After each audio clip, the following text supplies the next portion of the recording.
children, it's Grandma Carla with more of our missionary stories with the Millers, and we are reading The Miracle from the Meadow.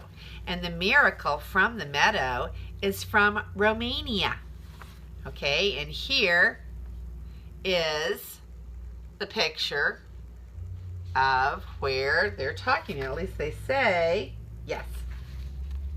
Here is Romania. Okay, so this is the continent of Africa down here, and here is Asia, and Romania is right there. Okay, the miracle from the meadow. Just look at that meadow full of flowers, Margaret exclaimed in German. Yes, they are beautiful, Amy Bontrager replied in the same language. Austria is a lovely country with all of these rolling hills and mountains. I'd like to stop and pick some, the German lady chattered on. Do you think we could? They would make such a beautiful fall bouquet. Should we? Amy murmured in English to her husband David. I suppose we could stop for a little, David Bontrager answered. No one will mind if Margaret picks a few wildflowers out in the field. But we can't stay long if we are going to cross the Romanian border before night. He brought the car to a stop beside the country road, and the two women got out, while Amy and their German friend Margaret moved happily through the field of flowers. David sat idly in the driver's seat of the rented car. Like speedy birds, his thoughts were soon far away, far across the ocean to his home in Indiana. We are a long way from home, David mused. For many years, David Bontrager, an American minister, had felt a special concern for the persecuted Christians in the communist nations of Europe. If only there was something we Christians in America could do to help them, he had thought, and now God had shown him a way. Working together with a Christian mission in West Germany, David had begun taking trips into the communist countries of Hungary, Romania, and Russia. As an American tourist, it was not too difficult for him to get in. Once he entered a country, he did all that he could to encourage the Christians there. Often he preached for them. Usually, his luggage contained many Bibles, tracts, and other items that were forbidden or hard to find behind the Iron Curtain. On this trip, he had a suitcase loaded with gifts which would be helpful to poor Christian families in Romania. The sound of voices outside the car brought David back to the present.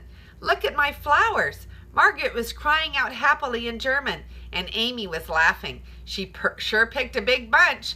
What kind of flowers are they, I wonder? I sure don't know, David grinned, eyeing the fluffy top stalks. They look sort of like dandelions back home in the spring when they go to seed. If we don't look out, they'll scatter fuzz all over the seat. Put them in the trunk, Amy advised Margaret. Lay them on top of the suitcases and they should be all right. Little did David know, as he carefully lowered the lid of the trunk over the strange bouquet, how God would soon be using these dried flowers to protect the three missionaries from danger. The travelers crossed the border between Austria and Hungary with no trouble, and spent most of that day driving through Hungary. The Romanian border, though, was the danger spot. As they drove through the small Hungarian village where they planned to cross the border into Romania, David and Amy felt rather tense and anxious. No matter how many times we do this, it always scares me, David murmured to his wife. We are driving right into the hands of the communists, into a country where our brethren in Christ are persecuted. The guards usually seem very polite to tourists, but if they knew about everything that we have in our suitcases. He left the sentence unfinished. We are doing the Lord's work and we are in his hands, Amy encouraged quietly. Let's keep praying. That's the best we can do. There's the place, Margaret said softly in German. Ahead of the travelers, a stout barrier blocked the street. Beside it stood a grim guardhouse with an uniformed man in the doorway and another guard visible through a small window. Breathing one last quick prayer, David drove slowly up to the station and stopped. The border guard had strolled over to David's window, and he did not smile. Hard-faced and stern, he wore the uniform of the Romanian military police. "How many?" he asked brusquely. "Just the three of us," David replied. As he handed over the passports, he tried not to look at the ominous bulge of the officer's gun. The guard examined the 3 passports while the travelers waited quietly. "What is your purpose in coming to Romania?" he questioned. "We are on our way to visit friends in Romania," David answered as pleasantly as he could. "Do you have anything to declare?" was the next question. "Well, we have money and each of us has a watch, and here's my camera," David began. "No drugs, no liquor?" the guard asked. David shook his head. "No." Grunted the guard. He bent and peered in the window of the back seat. "Everybody get out," he snapped. Soon both guards were searching the inside of the car, while David, Amy, and Margaret stood beside it, trying not to look worried. "Now, the trunk," the first guard told David at last. With the keys in his hand, David opened the trunk of the car. And here is the picture of them standing outside while the guard is inspecting the car.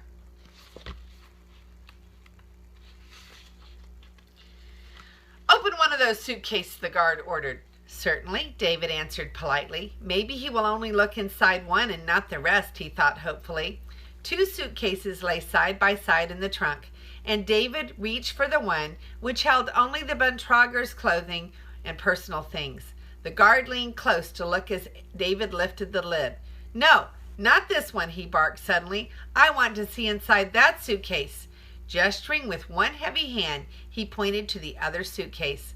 Margaret's dried bouquet lay on top, but inside, David's heart sank. Inside that suitcase were the dangerous items, Christian literature and gifts for the struggling Christian brothers and sisters of Romania.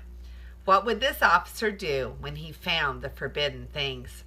"Open that suitcase," the guard repeated, and there was nothing to do but obey. Nervously, David dropped the lid of the suitcase he had already opened. Whoosh!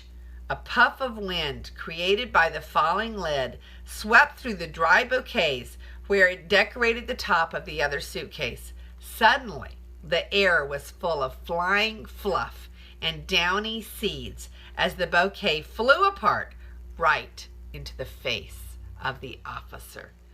"Phew!" sputtered the astonished guard, blinking and waving both hands in front of his face. Achoo! He sneezed violently, scattering more seeds in all directions. "My flowers!" gasped Margaret, looking like she wasn't sure whether to laugh or cry. David wanted to laugh, but of course he did not dare. "I am so sorry, sir," he apologized. "You must be allergic to weeds like this. Shall I—" "No, no," the guard answered impatiently, turning away to blow his nose. "I have seen quite enough. Just close your trunk and you may go." As the travelers drove through Romania, they enjoyed a good laugh over their narrow escape. "Too bad about your bouquet, Margaret," David chuckled.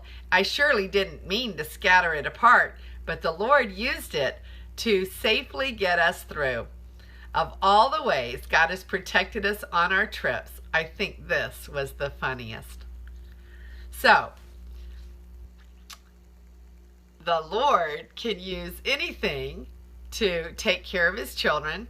In this case, I think probably he prompted them to stop and pick the flowers that he knew he would use to save them once they got there. But that is really a neat story. This is the little historical note. This incident happened during the 1970s on one of David Bontrager's trips to Romania. In those days, Hungary, Romania, and Russia were communist dictatorships where Christians lived lives of poverty and suffering. The Friendenstimme mission in Germany was made up of Christians who had escaped from these communist countries. David Bontrager made many trips to Europe to work with the Friendenstimme mission. He carried many Bibles and tracts into the countries where Christians were not free. On the trip mentioned in this story, he was also carrying many small items such as watches, which the Christians in Romania could sell for money to live on. In 1971, David Bontrager started a missionary organization, Jesus to the Iron Curtain. This mission is still operating today, but its name has been changed to Christian Mission Charities. David Bontrager died in 1989. And that is a really cool story about how God protects his children. And this is Grandma Carla, and I love you.